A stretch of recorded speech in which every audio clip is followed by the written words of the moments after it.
માણસની આખી જિંદગી દાતી રહી પણ માણસ ન બન્યો.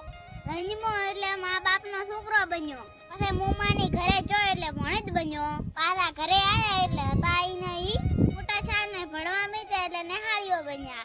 ભણી ગણીને નોકરી લીધી એટલે કોઈ વકીલ બન્યા, કોઈ પોલીસ બન્યા, કોઈ સાહેબ બન્યા, કોઈ ખેડૂત બન્યા, પણ મોણો તો ના બન્યા. આ બાજુ હાપ ને આ બાજુ કોટો. હારે ઠકાણે હગાઈ છે એટલે રમાઈ બન્યા.